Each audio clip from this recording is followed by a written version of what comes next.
Ptolomeo I convirtió a Alejandría en la capital de Egipto, pero la ciudad aún se enfrentaba a la poderosa competencia de los militares que gobernaban otros países. Competían unos con otros en poder, en riqueza y en grandeza.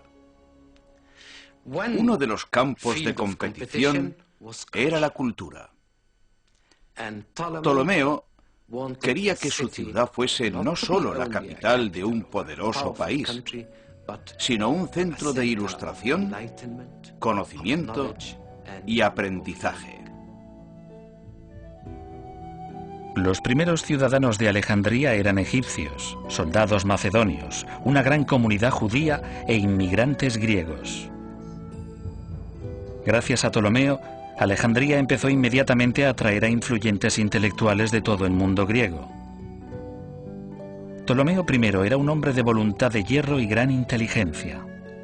Se rodeó de un círculo de importantes hombres ilustrados en los campos de la literatura, la filosofía y la ciencia.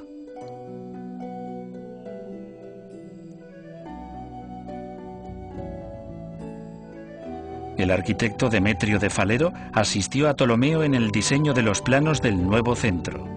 Ladrillos, templos caídos y esfinges semidestruidas son lo único que queda de esta institución. Se cree que el Serapeo, la biblioteca hija, fue construido más hacia el interior que la biblioteca principal y el museo. La biblioteca principal estaba construida probablemente cerca del puerto, en el barrio griego real de Alejandría. Se cree que estaba dentro o cerca del palacio llamado Bruchión o museo.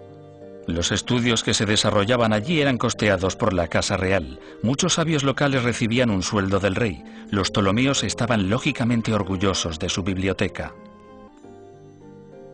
Los visitantes llegaban con sus versiones de famosos textos literarios antiguos. Algunas veces se enviaba a agentes al extranjero para conseguir nuevas obras. A veces se donaban manuscritos a la biblioteca. Incluso la biblioteca de Aristóteles fue legada a la biblioteca de Alejandría. Se nos ha contado también que existía una ley por la que cualquier viajero que entraba en el país, en el puerto de Alejandría, era registrado en busca de libros. No en busca de drogas, sino de libros. Y si se encontraba un libro, este era llevado a la biblioteca. Si no había allí una copia de él, era confiscado y el viajero compensado. Así que hicieron cosas extraordinarias para adquirir libros. Pero el método normal para adquirir libros era desde luego comprarlos. Y había mercados y mercados de libros. Así que, de esta forma, Alejandría adquirió la mayor colección de libros que jamás existió en la antigüedad.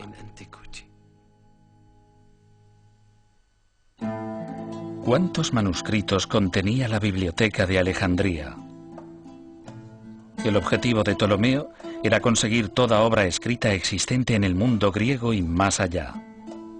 Se decía que solo la colección secundaria situada en el Serapeo contenía más de 300.000 libros.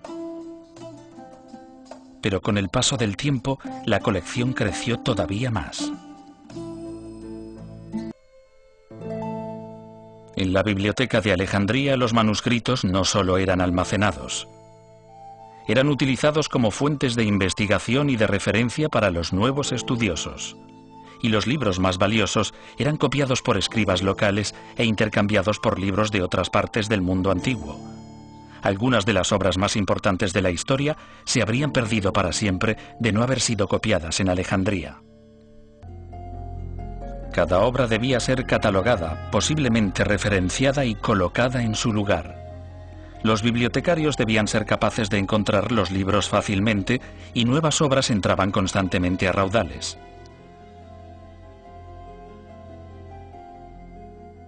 Además de nuevo material para la biblioteca, venían más visitantes. Alejandría atraía a los estudiosos, y su presencia aumentaba su reputación como el centro más importante del aprendizaje y el conocimiento de la época. El anatomista Herófilo abrió una escuela de medicina en el Bruchión. Antes de Alejandría, los médicos utilizaban a animales para la investigación de la anatomía humana. Se rumoreaba que, mucho antes de que se realizasen operaciones con anestesia, los científicos de Alejandría operaban directamente a personas vivas.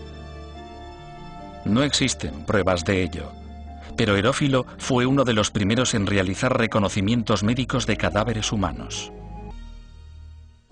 Además de la literatura y la medicina, la investigación en Alejandría bajo el auspicio de los Ptolomeos favoreció el estudio de las matemáticas. El fundador de la geometría, Euclides, vivió en Alejandría y publicó un libro de texto que reemplazó todos los anteriores. También abrió una escuela. Poco se sabe sobre la vida personal de Euclides, pero existe una leyenda. Cuando Euclides mostró su nueva obra al rey Ptolomeo, el rey le preguntó si había algún camino fácil hacia el conocimiento. La respuesta de Euclides fue: no hay caminos reales hacia la geometría.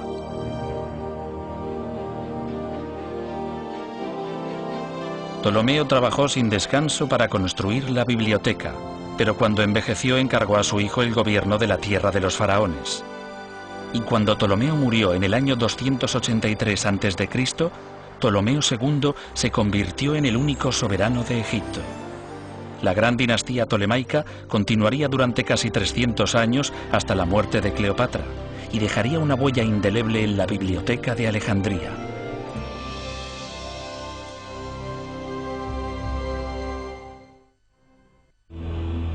El segundo Ptolomeo cumplió con los deseos de su padre y de Alejandro Magno, y la biblioteca de Alejandría floreció en el siglo III a.C.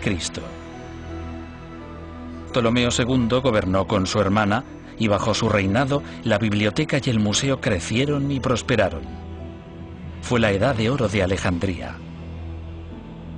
Además de ampliar la biblioteca y el museo, Ptolomeo II construyó la última de las 7 maravillas del mundo antiguo, un faro colosal en la isla de Faros.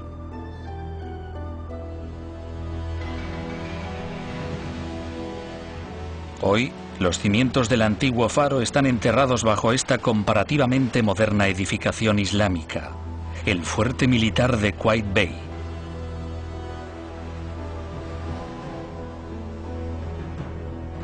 Pero en la época tolemaica, los viajeros que llegaban a Alejandría contemplaban el primer faro de la historia diseñado arquitectónicamente, una maravilla de la construcción de 3 niveles de unos 120 metros de altura.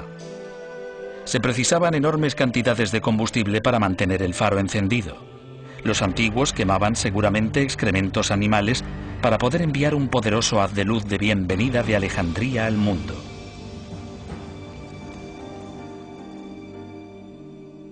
Los viajeros guiados por el faro eran atraídos a la biblioteca, seducidos por los tesoros de sus manuscritos.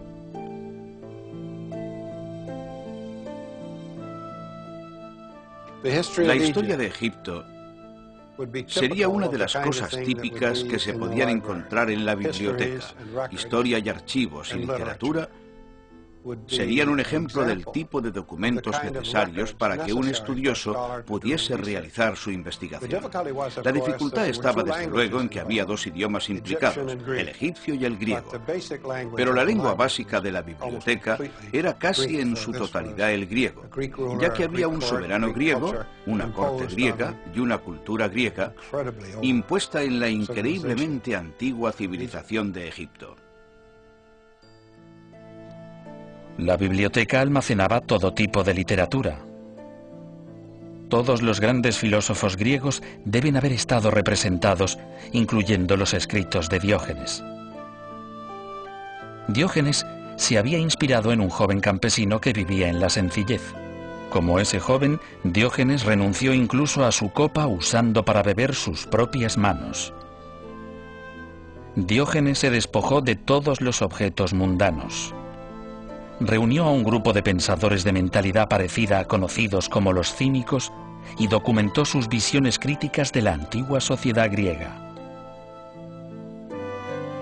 Diógenes creía que ningún hombre era digno de confianza. La leyenda cuenta su larga e infructuosa búsqueda de un hombre honesto. Diógenes buscó con un farol a la luz del día por toda la ciudad para demostrar su cínico razonamiento.